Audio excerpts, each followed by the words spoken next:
Just before we get started in today's video, if you haven't already, then be sure to hit that subscribe button down below. I'll be sure to keep you up to date with all the latest and greatest Clash Royale strategy in return for one singular subscription. Thank you. Anyway, the first obvious answer to the title of today's video would be, Bailey Executioner has just been buffed, of course he's going to be great. And I agree. Doubling his damage and basically only taking a tile out of his range is pretty insane, but all it actually did was give us this sort of super powerful card that didn't actually have any appropriate decks. You see, Executioner wasn't really used straight after this change and actually needed another, more subtle buff before he became game-breaking. This Executioner with his shorter range and higher damage relies more heavily on Tornado. Over the last 7 days, 91.6% of Executioner decks that get above 8 wins in Grand Challenges run Tornado. Over 90%. And this explains why, over the same time period, the usage rates are only 6% apart. Looking into these usage rates more, Executioner and Skeletons are the only troops above the most popular big spell in the game, Poison.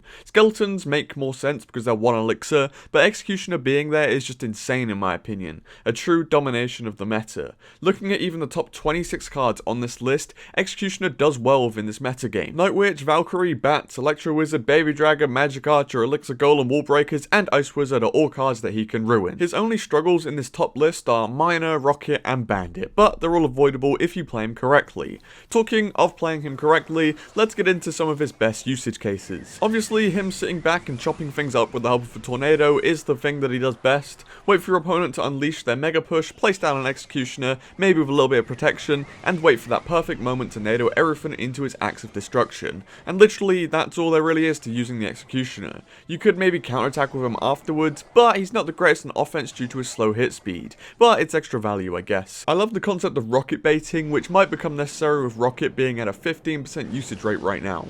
Pairing him in any deck with the likes of Sparky, Balloon, Expo, or Elixir Collector give you a way to play around any rockets your opponent may have. And on that note, how do you counter this man? Well, distraction units. He's a beefy 5 elixir, so ends up being really inefficient for your opponent if you can distract him from his duty. Troops like Miner, Barbarian Barrel, and even Bandit do well at distracting him because of their erratic movement abilities. Outside of that, removing him from the board before your opponent can utilize him is never a bad idea, and that's why we're seeing a big increase in rocket usage. Otherwise, though, he's actually really difficult to stop due to his high splash damage. And with pretty much all of the top usage rates now concluded, let's sort of talk about how he's warped the meta. Executioner's usage rate is 16% above any other ranged unit in the game right now, and is 29% above the Musketeer, with her being the last troop I made this kind of video on. He has rightfully taken his place as the most powerful ranged unit in the game. He's made Rocket peak because it's the only spell that kills him, and of course there are a load of troops that are coming up in the metagame now to counter him, such as Barbarian Barrel or even Bandit and stuff like Miner. But to solidify my point more, please stand by as I run through every single win condition that is damaged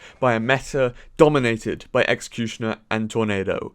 Balloon, Bridgebram, Ram Rider, Hog Rider, Royal Hogs, Golem, Giant Goblin, Lava Hound, Log Bait, 3 Musketeers, any form of spawners, Elite Barbarians, Royal Giant, Elixir Golem, Miner, and Wall Breakers.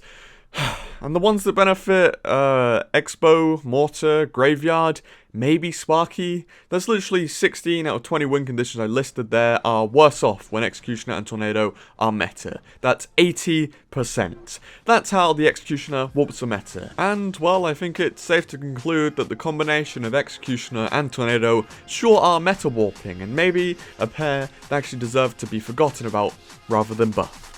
Finn.